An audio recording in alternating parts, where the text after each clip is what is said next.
Hello, welcome back. Welcome back. What was that? I don't know, get excited. Had to get a burst of energy. Yeah, like get the jitters out. Aye, because I've just woke up. Yeah, I know, I've literally just woken up. I'm like, you've napped long enough, time to go. We have a lot to be doing, and I'm choosing to do this. We have so much to be doing. It's I know, we actually have a lot. We're filming this to give you a little... Oh, that was tickly. Ticky, I didn't mean it. I just want to hold your foot. I genuinely You just didn't mean tickled it. my foot. I just noticed as well we're matching, kinda. Not really. Okay. So, stop tickling my foot. Right. You can do that, but just stop wiggling your fingers. Okay, so we're filming this as a little life update. Little life update.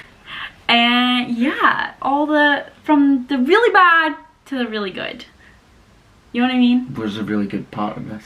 I don't know. We're gonna try and find it. I didn't really get into where we were at in life in the last vlog. And there was a bit of a break in between there, as most of you know.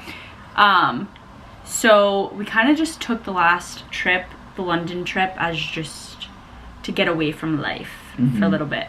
And it worked. And to celebrate our wedding anniversary. Yeah, of course, and to celebrate our wedding anniversary as well.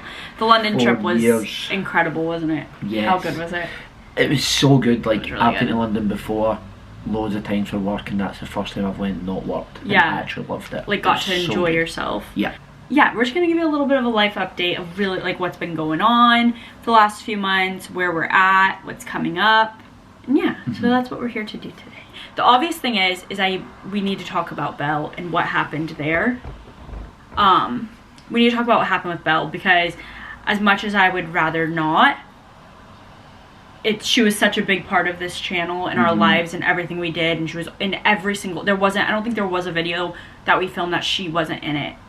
Even like my intro and outro is Belle. As Belle. And that's not gonna change. It just needs to stay there. She's a signature. That just needs to stay there. Yeah. So we have to talk about that, because we can't just skip over that part in case people don't know. I'm sure most people who do watch this do come from like my Facebook or Instagram, so they know what's happened, but They don't know what. They exactly. don't know the details. The ins and outs. But you're not going to talk about it for 3 hours. No. A brief summary. A very quick summary of what happened over the course of the 2 weeks. So let's just get into it, and then from there we can talk about happy things. But we have to get this out of the way, I think, before I can continue on this channel, because I've been dreading this video, so I'm just trying to get it out of the way. Yeah. Okay, so everything was like fine. Like, Belle was completely fine and normal, but Nikki had a gig down in Skegness, which is not exactly one of our favorite places to go. It is a really far trip. We drive it. The drive isn't the greatest, whatever. So we always bring Belle along. Belle is great in the car. She loved road trips. Like, she was so good in the car. She would just sleep on my lap, and then every once in a while she'd wake up, we'd pull over, go for a little walk, get back in the car, stop for food, whatever. Pee, poo, eat, drink, and back on the road. That's great. For 2 hours, and then do it all over again. She was so easy. So easy. So anyways, on the way down, I was like, oh, she looks chunky. And we just kept saying, like, oh, she's chunky. Like, oh, maybe, like, oh, we'll just cut her down to, like, half of her food for a week and see what happens. Whatever. Just kind of made jokes of it, whatever. And then we went down and up in the same night, which is 12 hours in the car. And, which is a lot to think about. But, But before as well, like, I don't want to get into all it, but before, usually we would get a hotel and we would stay. Yeah. This trip, I don't know, I decided that we're going to drive down the same day, me do the gig, and turn back and drive back up. And I was so against it. I was like, this is crazy. I had a wedding the next day, and I had other events that week, so I had to be up the road. I didn't have to be, we could have got a hotel, but we were adamant that... You were adamant. Yeah. Which you'll see was a very good thing that he was adamant, because I was not. I was like, this is so stupid. We should be getting a hotel. Like, this is crazy. Anyways, then on the way back up the road after him doing the gig, me and Belle just walked around. It's like a place. So me and Belle just walked around while he was in singing, whatever. And then he came out, and I'm like, she does look really chunky. Like, what is going on? And he was like, oh yeah, she does. But she was still acting normal. So we're like, that is so weird. Like we're with her all day, every day, so maybe we just didn't notice she was gaining weight, and now all of a sudden today it had, like, that day it had just hit us, like, whoa, she's chunky.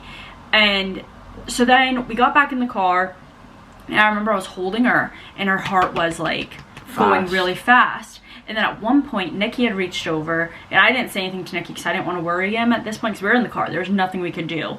So Nicky reached over and was like just holding her, like holding like his arm over like on her, and he said that he noticed. I always put my hand like this, like under like when you were driving, like, and that is like where her heartbeat was felt. And even when she sat on the couch beside me, I done it. I scooped my hand under. I don't know why. I've always done that. Even Nicky said that he noticed, but neither of us brought it up until the next day because we didn't want to like worry each other. And then the next morning, our typical routine, he took her down, I started breakfast, whatever, and he came back up and he's like, no, there's something off about her, like she's being weird. So immediately I was like, good, like, okay, I'm calling the vet, because I didn't know if I just overthink everything anyways, so I was already panicking. And then when he said that, he said she was just being a bit sluggish, slow, didn't want to go down the stairs, like couldn't be bothered basically. Yeah. But there's an odd time she's like that, but this time I was like, this is different. And I'm the last person. And she was still chunky. Yeah, I'm the last person to say she needs to go to the vet, and you're the first person. No, she needs to go to the vet. And I'm like relax, like, do you know what I mean? Yeah. But I walked in and I just said, babe, I think you should call the vet. And then we called the vet. Yeah, and so we called the vet, and they were like, oh, the typical thing. I was like, look, she's like quite bloated. She's a bit sluggish. Her heart rate seems really fast. And they were like, oh, just give her a bland diet. And I was like, no, like, you know, like, your dog. And I was like, honestly, I think it's more. She's like, okay, just try and give her like eggs or chicken and rice, and then if she eats that, then she should be fine. But if she, like, let me know how she gets on with that, basically. And I was like, great, okay. So I did. I put down, this dog would never turn down eggs. Like, this dog, she could be puking and still eat the eggs, vomiting out her ears, and she'd still eat the eggs. So I put down the eggs, and sure enough, she didn't eat. And I was like, no, it's bad. Called the vet. I was like, hey, she didn't eat, like, now what? And she's like, oh, okay, I'll try and squeeze her in. And I was like, she needs to get in today. So they got her in. She was listening to Belle's heart and looking up at the clock, and like looked back at her colleague, apparently. Like, I didn't see it. Like, looked, and then like looked back at the clock. And this is how Nicky explained it, but I missed all that because I was just holding Belle like, it's okay, it's okay. Yeah. She hates the vet. So I was like, it's okay, it's okay. And then, but Nicky caught that, and she was like, okay, we're just gonna run her back for some testing. And then that's when Nicky had told me that happened. And I was like, shit. They came back without Belle, and they were like, okay, she's in AFib, which, if you don't know, it's like when your heartbeat is all over the place. Basically, your heart is trying to like balance itself out, but it's like freaking out. And like something to do with like your natural pacemaker thing. I don't know. So anyways, she's in AFib, like, but like we don't really know why. Like, we need to figure that out, but we don't have a cardiologist here. We need to send you to a different location, which is in Lanark. So they were like, but they can't get you in until tomorrow. If anything changes overnight, blah blah blah, like if you notice anything really bad. And I'm like, what is going on? Like, they weren't really like giving away much. They just said she needs to go to a cardiologist. So then at that point, I'd already Googled a couple things, so I kind of had an idea she was in like heart failure. And I was like nervous, and obviously we're crying and like freaking out in this vet. And they brought her back, and she was fine, wasn't she? Yeah, but they did put her in oxygen for about an hour, and they did say that when they listened to her heart rate was doing 210, 220, no, 212. 212 was doing 212 beats a minute, which is high for a dog, but because she's a smaller dog, it wasn't like. But we never knew this at the time. I don't know. So they were concerned, basically, wanted to get us to the cardiologist. So they're like, anything changes overnight, call this number. It's an emergency number. And I was like, is she gonna make it through the night? Like, they made it seem like she wasn't even gonna make it through the night. Like, it would be a miracle if she made it through the night. And I'm like, what is going on? So we're freaking out. I'm just bawling my eyes out. And we needed to make it to the cardiologist the next morning. So I don't even think I slept at all that night. No, but also originally we went into the vet for Belle's bloating. We had no idea. Me and Brandy just said her heart feels fast. When I seen the look in that woman's face, and she looked at her colleague, and then she came in after it and says the dog's heart is like very, very fast. Even then it didn't really click with us, but when she brought up this AFib and possible heart failure, I'm like, what? We brought her in here because she had bloating in her stomach. What do you mean she's got heart failure? She's 4, she's fit, she's healthy. What? like, so we obviously get sent home that day and get told to have an appointment the next day. The both of us never really slept, kept an eye on her. Brandy started googling, which was kind of the best but also the worst thing you can do with situations like this, and it was just very concerning at that point. So but then we didn't know how bad it actually was. Yeah. So then the next morning we drove to Lanark, got her in, and they were like, okay, to who we thought was a cardiologist. So we got her in and she was like, she looks fine. She goes, honestly, I was quite nervous for you guys walking in. I didn't know what to expect. She's like, but she looks okay. Listen to her heart. She's like, her heart rate's okay, but she's not an AFib. Like, she's fine. Like, whatever. They were like, look, we'll just send you home with some, like, heart medicines. And then we'll get her back in next week. So this was the Wednesday, and they said, we'll get you back in next Thursday for a heart scan, for like a proper heart scan, because we don't want to stress her out. She's okay right now. Like, the dog needs to be lying completely still for them to do the heart scan, and Bill, they would have had to sedate her, and because they didn't know really what was going on with her heart, they couldn't sedate her. So they were like, let's just give it a week. And we were like, right, okay. So this was a week of just pure anxiety, sick, crying. Like, it was fucking horrible. It's just a solid week of it. So basically a week of it, watching her, taking pictures. I was measuring her stomach to see if the bloating was going up and down. We bought a stethoscope to listen to her heart, to try and count the heart rate, so we knew how many beats per minute she was at. We were counting her breaths. We never left the house for a whole week. Like, did not leave our front door. Besides taking her down to go pee and bring her back up, and we were carrying her up and down the stairs. And through this week, she was like up and down. Like, one minute she had the zoomies, the next minute she was just out, like sleeping.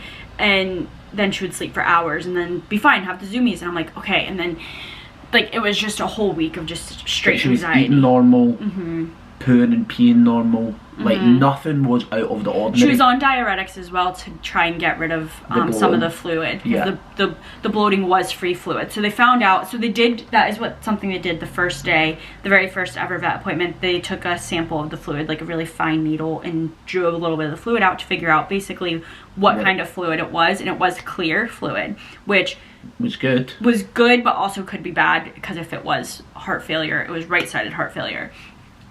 Which I guess if you're gonna have heart failure, you want it to be right-sided. I don't know. Anyways, so then we made it to Wednesday, and Nicky was gonna leave the house for the first time to go get a haircut, and he left, and within minutes she started doing this weird breathing thing. She was like like that, and her stomach was like contracting in with every breath. So it was like she was struggling, like, and her whole like rib cage was coming in, and I was like, that's not good. So I called Nicky. I was like, you need to turn around. He made it like not even 2 minutes up the road, turned around and came back, and we just rushed her right into Lanark, called them, told them we were on our way. We brought her in, and they were like, okay, we're gonna keep her overnight, do the heart scan, blah blah blah. At this point, we still think that this is a cardiologist that is dealing with her. And then we're like, right, okay. We really just thought it was like a heart condition that she just needed to get under control. Like, we really hoped that. I wouldn't say thought that. We really, really hoped it was something that would just mean she was on medication the rest of her life. That's what we were hoping for. We're like, right, okay, clearly there is something wrong with her heart. We know this. We're not dumb. But we hope it's something that can be fixed with medication. And they told us with, like, heart problems with they kind of dogs, it's common. Yeah, and they can have medication. They can live a happy, healthy life. So, like, we're not vets, we're only just trying to do what we think is best for Belle, and at the time we did do everything right. Do you know what I mean? There's nothing more else we could have done. Yeah. And it's so hard, because I kept saying, if only she could tell us this is what I think so is, but obviously dogs can't talk. So your mind that whole week was just racing, and one minute you're up and next minute you're down, and you're googling things, you're like, maybe it's this, maybe it's that, and you just don't have any answers. And to us, she was like our baby, our child, our responsibility. It was so stressful. It was so stressful. Like, her life was in our hands, and with every decision that we made throughout this whole process. So anyway, so we rushed her in, and they're like, okay, we're gonna keep her overnight. We're gonna put her right into oxygen, because she had pale gums throughout the whole thing, which they said was just basically gonna be a side effect until they figured out what was wrong with her heart. So so they kept her in an oxygen tank for like 5 hours. Like, they were trying to do the heart scan, but they couldn't really get a good heart scan. They could see that there was fluid, but they couldn't see where there was fluid. They were saying that there was fluid all around her heart, all around her lungs, and blah, blah, blah. Anyway, so we think she's going to stay over there overnight. And we get a call around like 10 or 11 o'clock at night. And they were like, she's really not getting any better. And we've ran out of options here. We don't know what to do. We don't actually have a cardiologist here. The cardiologist that we were told about was just a regular vet who took a liking into cardiology, which would have been really nice to know from the beginning. But we had to get her from Lanark all the way to Bears Den, which if you're like not familiar, it's like about an hour drive. Yeah. And half of it's like country roads, and it's 11 o'clock at night. It was pouring rain. It wasn't good. It wasn't great. So anyways, basically they wanted to wean her off the oxygen to see how she was going to do not on oxygen for this drive, so she didn't like deteriorate in the car, because that would be traumatic. And so they weaned her off. We hung out. When we went to get her, she was like fine, wasn't she? Like, she was fine. She was definitely, you could tell she was a bit nah. Yeah, but she was still excited to see us, like jumping on us. Yeah. And so anyways, so we just wrapped her up in a blanket, took her in the car, and she just slept. She just slept like on my lap the whole time, and I was like, her heart, it felt fine. She was breathing normal. I was like, Nicky, just feel her. She was so content. But we were both like, it was hard to even look at her without crying, so Nicky couldn't even like look at her, never mind touch her.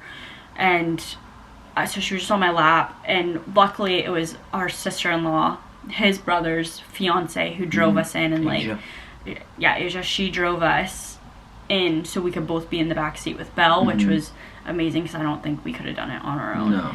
And we got all the way into Bears Den. They took her in. They couldn't have been nicer. They gave us like, there were so many other options of what it could have been. Basically, I feel like if we weren't put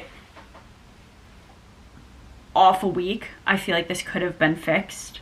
But I feel like the week really stole a lot of time, because they were saying a week in dog days is basically like a month. No, 3 months, they said. A week is like 3 months in like dog years. I know, but the way I look at it is... Well, let me get to the rest of the story. So, anyway, so they had her for the first night, and then they had a proper cardiologist who could not have been better. Like, he was incredible. He was incredible. And he called us the next morning after he came in and was able to do a heart scan. He said that she let her do it.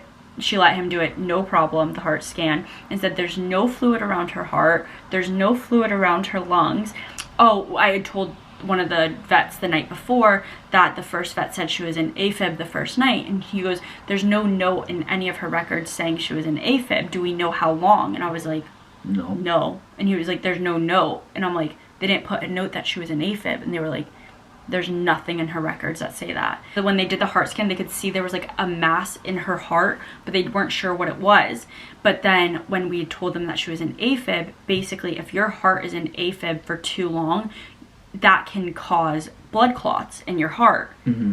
Well, blood clots in general, if your heart's in AFib for too long, because it can't regulate the flow of the blood in and out of the heart.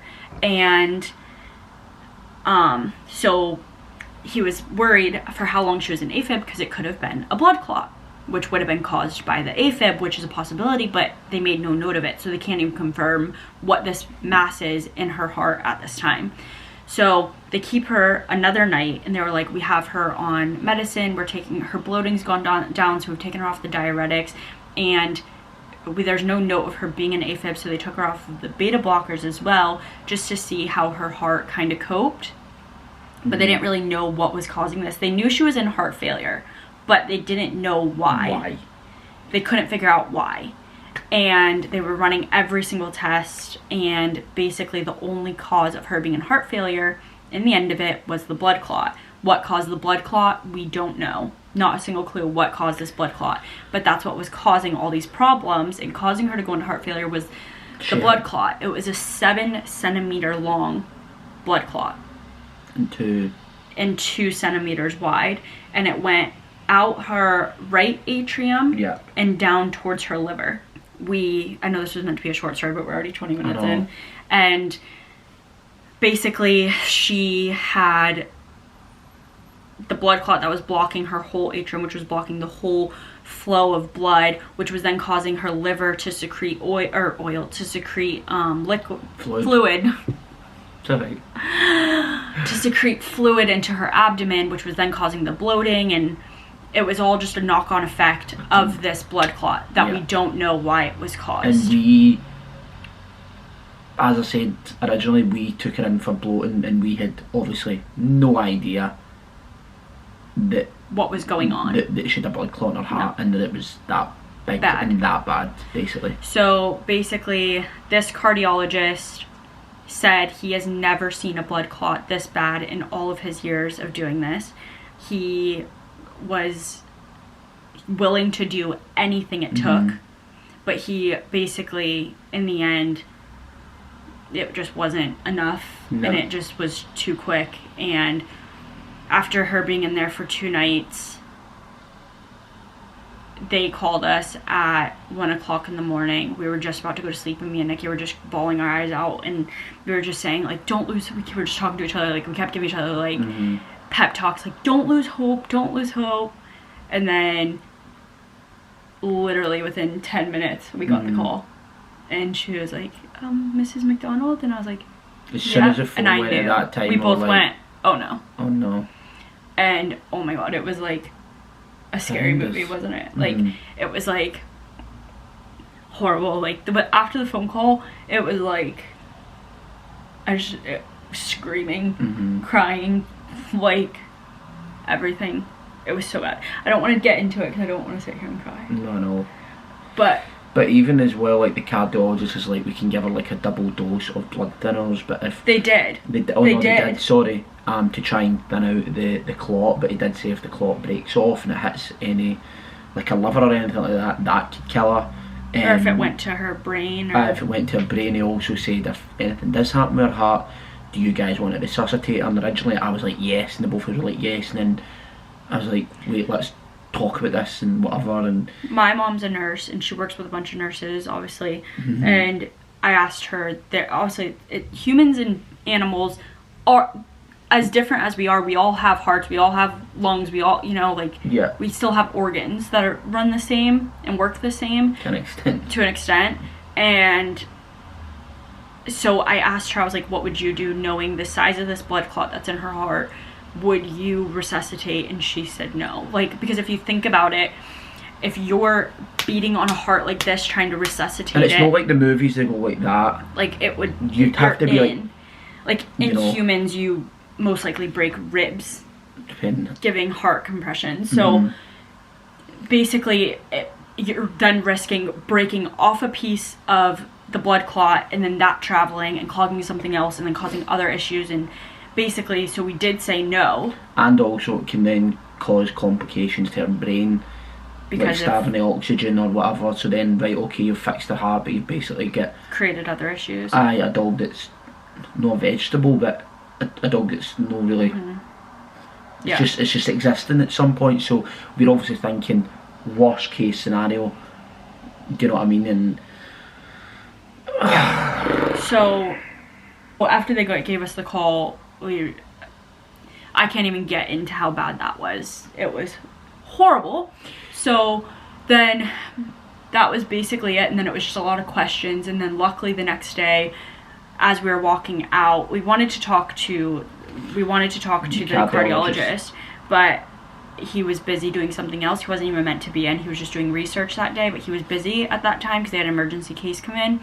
And as we were walking out, they chased us out and was like, what was his name, Doctor? I can't even think right now. It's crazy because I can see him, but we're like, oh, Dr. so-and-so, he can talk to you now. And we were like, okay, let's just go back in. So we went in, talked to him, and he literally, like, bless this man. He could not have been any nicer. And I asked like really hard questions. I told Nikki, I was like, if you want to get out of the room, you can. I was like, I'm gonna ask some difficult questions here. And basically my first question is, when you first saw her case and you saw the heart scan, you saw the mass, did you know she was gonna die? And he was like, yeah. And he said, but I was willing to do anything for her. Miracles do happen. And he said, I've seen miracles happen. And I was like, and that's what we were praying for, was a miracle. You could get someone to try and fix this dog, any vet in the world, private jet, nothing. He said nothing would have saved her. And we're like, that was weirdly comforting in a way. And we asked him as well, like, was there anything that you would have done differently?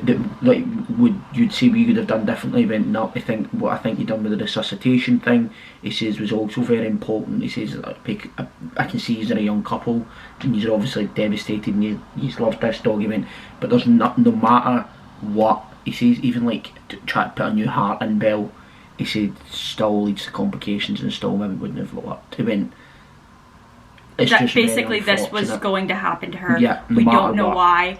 And the way he explained it, like, was this man should be a teacher. Like, he was unreal. And he was young. He was young. He was like our age. No. Maybe a little bit older. No, it was like in his 30s, but early 30s, and he was from Switzerland, like an Italian part of Switzerland. Of Switzerland. Yeah. And basically, he has a girlfriend a whole life back there, and he does like 2 weeks here, 1 week there, 2 weeks here, 1 week there, and just flies back and forth because they couldn't find a cardiologist that was basically good enough.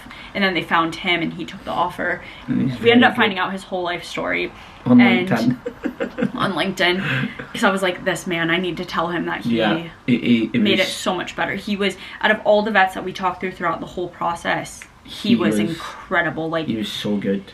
And you know, that gave us a peace of mind, you know, that because Belle never liked the vets, and I'm like, did you do a heart scan on her? And he's like, I don't even want to say it, I feel myself, but he done the heart scan on Belle, and he was like, we were obviously waiting to find out like what came back from it, and he's like, maybe his wee accent, I'm so sorry. He went, the blood clot is massive. It's massive, madam. Okay, sorry, the memory card filled up there. That's probably good that happened. Yeah, because I think we were both felt myself like getting emotional. That was a good thing that just happened. Yeah. So I feel. That was like, oh, let me just stop you guys for a minute. Let me just stop you. Hold up. So that's our Belle voice, by the way. So. That Belle driving an ambulance. That's how she's driving. So basically, the cardiologist was just saying that was the biggest one that he's ever seen, and they can't understand why it happened. Basically, the only reason why blood clots is because there's something in the body that shouldn't be going on. So did she have cancer? Was there something going on in the heart, like, that shouldn't have been there, so the blood went to that one spot? Was it genetic? Was it genetic? Was it because she had, because she was an AFib for so long? But what would cause the AFib? He said there was only one way to find out, and it was to do a autopsy, which would have just postponed the whole thing. Basically, as of right now, we just know it was a blood clot, but we don't know why. So he gave us the option to figure out if we wanted to figure out why and go through the whole autopsy thing. And we thought about it, and we talked about it with him as well. And it was a teaching hospital, so we had two options: either pay like thousands to have him do it, and no, not him, a specialist autopsy person. That's right. Not him. That's right. It was like a specialist, like a post-mortem kind of guy, do it and pay a lot of money, and then find out, oh, it's because she had cancer, or oh, she whatever. So or do it like a cheaper option, and it's students, and they basically just poke and prod their way all around her. And that was an absolute no for me. That was an immediate no. Like, I didn't even run that by you. I was just like, no, because I know I couldn't live with that being like, do you think it's happening right now? What day do you think it's gonna happen? And so, what does she look like now? And no, absolutely not. And just, I know this is a bit graphic, but knowing that they're like cutting her up and they're inside and they're doing all that, I was just I wanted to do it for future dog's sake. It wasn't even for I can live knowing it was just a blood clot and not knowing why. Like, I didn't think I would be able to, but I'm okay with that. Now, at the time and now, it would have been more so for future reference. To see if they could basically save another dog. Save someone else's dog's life from it. Learn something from Belle. Because they had never seen a blood clot that big. And there's so many things now I want to go back to the other vets and be like, hey, maybe next time you're presented with this, maybe don't tell the people this, maybe don't do this, maybe you should do this, like, as someone who's went through it now. And I understand that there is a rhyme to their reasons, but some of the stuff was crazy, was quite bad, and I don't want to get too much into all of that, but it wasn't good and do not recommend. So anyways, that is basically the nutshell of Belle. And it has been horrible. There has not been, if maybe there goes one night without crying, the next isn't. Like, it's not. Coming home is the worst still. Coming home to an empty house, going to sleep in a bed with just the two of us, and not sticking my feet under her to keep them warm, and not her she slept across my stomach every night, and if she wasn't slept across my stomach, she was between my legs with her head on my stomach and her like whole body between my legs. Like, now I just sleep with like her bunny every night, and I'm very angry as to why did this have to happen to my dog. This dog was our life. This dog was everything, our purpose, which I know seems sad, ridiculous, but this dog was the reason to get out of bed every day. And now I find myself not wanting to get out of bed and like just laying in bed till 1, 2 in the afternoon, because my reason to get up so early before was to let her out or start the day with her. Which sounds crazy to maybe people watching and listening, but she was our whole life. Like, anyone who knew us personally knew that. Yeah, and anyone that didn't know us personally knew that. And like, people will go, oh, it's just a dog, and I understand that, because I've said that myself. I've had dogs growing up and they were just family dogs. You weren't like, until you're in a couple, like a strong relationship with someone, you've got your own place, you're trying to set up your own life, you've got your own wee dog. To you, it's like having a child. Like, you become their life lies in your hands. Yeah, but then you rely on them as well. Yeah, we got her like a month after I originally moved here, so I didn't even know life here without Belle. Like, he'd go away to the gigs and I was in every weekend with her, and I was okay with that. I was totally fine with that. Yeah, every once in a while you'd be like, oh, I wish I could go to this one, but oh well. But that was it. But I really did learn to be okay with that. Now I can go to all of his gigs with him. Like, he's going tonight and I'm not going, and I'm like, why can't Belle just be here? If God phoned my phone and says, look, you need to give up everything, your house, everything, but you can have every her back. Penny you've got in the bank, you start from zero, but the only thing you've got, the clothes in your back, and Belle, you just need to start over again. We would both I would do anything. I would chop my right arm off. I would chop everything. At that time, if they said, right, if you give your life, Belle can live, I would have said, take it. Sounds crazy. And that's crazy, but in that moment, when everything was going on, I was like, I just want her. Your head goes. Oh, I remember, like, even like when I was crying, it was like, even thinking about it was like, your brain just runs and just goes like crazy, and it's like we were avoiding the house, or like we didn't come home for like 3 nights. 3 nights. We stayed up at Kevin and Asia's, his brother, and like just like wee daft things, like when someone tries to get in down the stair, they need to press the number to get in, and it would buzz, and she would bark, and like. So when people buzz, it's almost like I want to go shh, but she's not there. And silly things like watching TV shows and a dog barks, you're so used to her going under the cover, and you would literally, you could, so every time a dog even barks on the TV, I wait for it and it just doesn't happen, and it's disgusting. I hate it. Even when a couple of days after it, at Belle, whatever, we went down to my mum's, and my mum's got a wee dog, it's my wee sister's dog, and someone was eating like a packet of crisps, and Minnie, that's the dog's name, was barking. He was going run, run, and Belle never barked to get food ever. She just sat there knowing that. Just stared at you. She learned that if I don't bark, they'll give me it, and they're going to give me it anyway. I was sitting in my mum's living room and whatever, and the wee dog was barking, and I turned around and went, Belle! Like that. And then you lost it. Everybody was just staring at me, and I went like, Belle! And the words didn't even finish coming out my mouth, and I had tears like streaming down my face, and I'm just like, that was one of your first moments like that you had. And like even like I was hoovering the other day there, like 2 days ago, and we've made like a wee thing for her in the living room, like her ashes and stuff like that, and her harness. I was like hoovering like around it, and even like hoovering hoovering around it was just like, I don't know, it just made me feel so sad.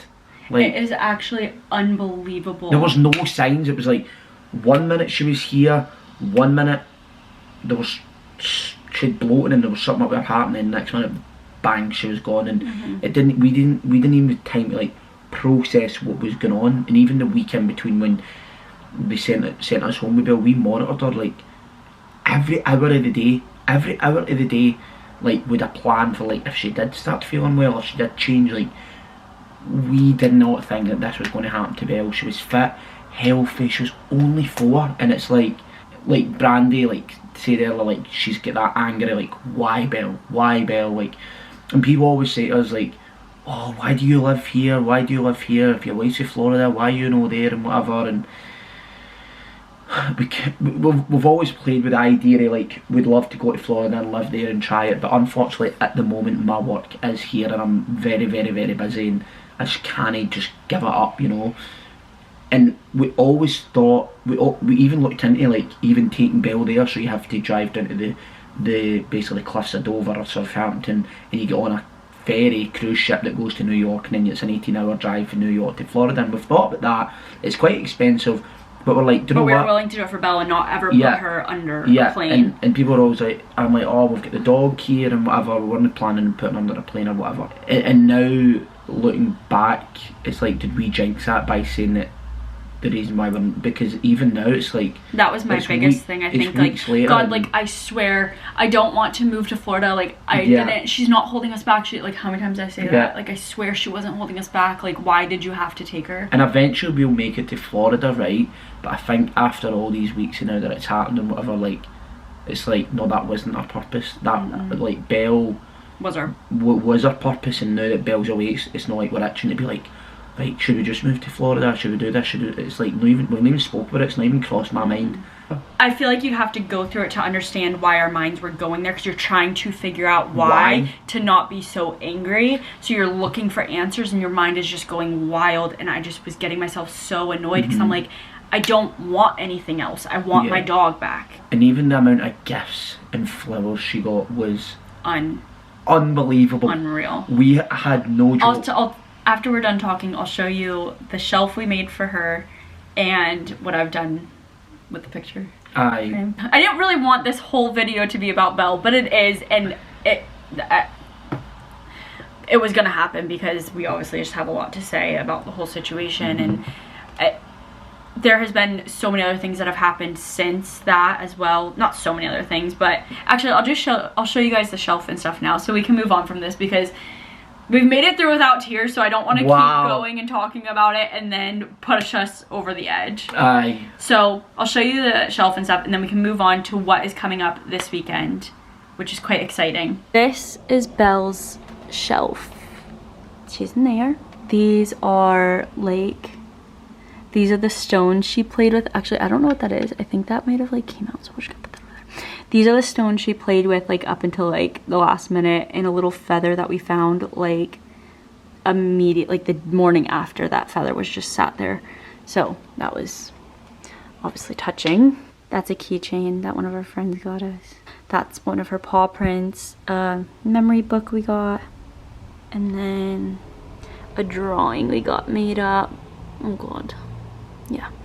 A drawing we got made up like, I think a week after we went to the Fringe and got that made.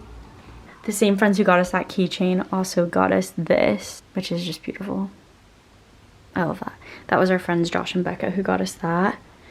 And then the flowers in the middle frame, that is a bunch of flowers I took from all the bouquets that everyone got us after Belle passed, and I dried them out for the last like, I don't know, month or so, and I put them all in that frame above our bed. Yeah, so I tried to be creative with that, and I'm like, is that just depressing? I don't know. Oh, and then that's her bunny that I sleep with every night poking up there. So yeah, that's where we're at. Ignore the laundry that I have hanging up. That's where we're at with the whole Belle thing. It has been absolutely terrible. Okay, wait, is that... Good days, bad days. Very up and down, up and down, up and down, up and down. Very up and down, but I couldn't get through it without you. Same. Like, this has made us even stronger than we were before throughout the whole long distance thing and everything else in life. This has just made us so much stronger, but... We went through the ringer. Yeah. So, moving along. So, Nikki, I think I talked about this in one of the other gigs, but Nikki had a show in October 21st, that my family are coming over for in 2 weeks. Dance break. So, they're coming over in 2 weeks, but the show has been canceled because Motherwell had to close their doors for the foreseeable future. There's structural damage to the roof. You're going to explain what it is. Okay, very quickly, there's a thing called RAC, R-A-A-C, and it's like air-rated concrete that they used back in the day, but it only has a 30-year lifespan. Well, Motherwell used it in their roof, and it is on year 40, so obviously there's been water that seeped into like the air-rated concrete, and it's caused rust and damage to like the steelworks in the building. So they've had to shut down for the foreseeable, and it has now been moved after lots of stress and lots of time. It has now finally been rescheduled to May 25th in Hamilton Townhouse.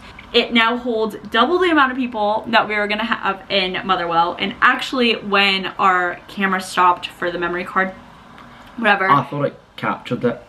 I don't think so, no. So Nicky looked down on his phone and the whole front section has now sold out. So there's not that many tickets left, which is crazy. So we've basically almost sold just as many as we have for Motherwell, which is insane, isn't it? I think, yeah, but almost. We had to refund. We had to refund. We didn't, Motherwell did. Had to refund everybody, and now everyone has to repurchase their tickets, which we were hoping to make that a little bit more smooth, please, but...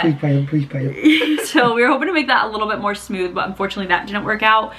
But people are buying them, and honestly, you have such loyal... I know. Fans. People. Supporters. Support, yes. Very, very, very loyal The show was supposed to be celebrating 10 years from... X Factor. From X Factor. Now it's going to be 10 plus 1. Aye, 10 so plus 11 1. years.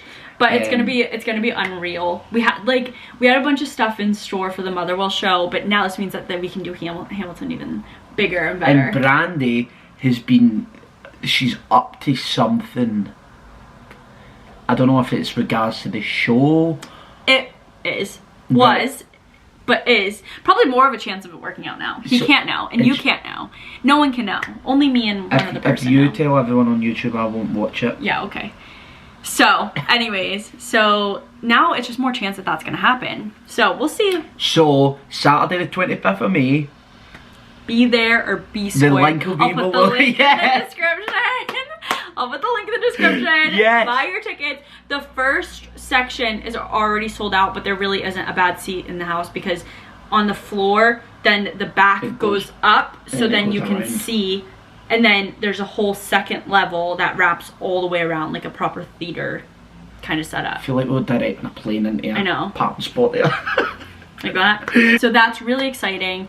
And the BBC were meant to be filming the show in October for like a Christmas Eve special that they were going to do. Documentary.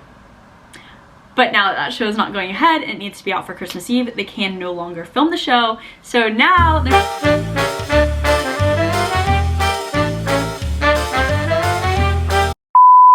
4 days. And we only found out they were going to be doing this in the last like week. So yeah, so that's what I'm going to be doing. And I think I'm going to go to the gym after this. I can put my life on it. No, I am. Not be at the gym. I am. Why do you think I'm wearing this? So I'm ready to go. Because it's cute. You're not. No, I am ready. How are you ready. going to get to the gym? Becca's coming to get me. We're going to go together. I swear. Got loads of good things coming up. Brandy's family's coming. The BBC are coming. The show's been moved. We're going to Florida for Christmas and New Year. My family's coming back in May already for the show. Well, they better book their tickets because I'm not getting freebies that they'll be watching. Shut up. So, anyway, so they're already coming back in May. They're going to be here in 2 weeks' time. I'll be filming all of that as well. I have a whole itinerary. Sunday to Monday, like Sunday to the following Monday. We are going to it's have a jam-packed, blast. but it's gonna be good. Me and 4 women. It'll be so much Oh fun. yeah. Yeah, Oh baby. yeah. No, I'm kidding on. I got on my family amazingly. And we're going to Luke Combs. Oh, that woman actually emailed me. We're going to Luke Combs. Yeah, it's really cool. And I'm going to get drunk. So yeah, that's where we're at. So see, we're trying to look at the bright side. Yeah. Which is hard to do sometimes, but we're trying, we're getting there. Yeah. We're getting there. We're getting there. Not been easy, but we're getting there. Literally, like, just day by day. Day by day. And see another thing as well. Day by day. Step by step. It's like, there's other things in the world that could be worse, do you know what I mean? And people are going through To worse. us, that was the end of the world. Well, I think that's it. It wasn't meant to all be about Bill, but you're all up to date. So now we can all move on from here. But I'm happy the video is not going to be a big crime match. Yeah, You'll probably we've see done me in the that. background just like holding back tears, Yeah, just staring into space, but I'm happy we've done this and it's out of the way because I have been dreading this video. Hence, it was meant to be right. I was gonna literally post the London video and then film this and then post that. But I couldn't bring myself to sit down and do it. I feel like I needed to wait till I knew I was ready, and that was today. I woke up and I was like, today's the day. I'm going to do it. And I knew that was gonna happen. But unfortunately, it was on a day that we had a million things to do. But that's I did always the say way it before we works. started filming this, I don't want to sit and talk about Belle and be crying for the next hour, and she's like, we won't. We've done that, but We haven't cried. which I'm shocked at. shocked at. Aye. No shocked at, but I think because you're doing this on YouTube, you don't really know who's watching, and you're making yourself vulnerable. You're trying to like, Hold it together. yeah. Whereas if it was just me and you talking, we'd be bawling. Oh, it'd be a shit show. We'd be bawling. So actually, thank you guys for being here. Right, thank you so much for watching. See you soon.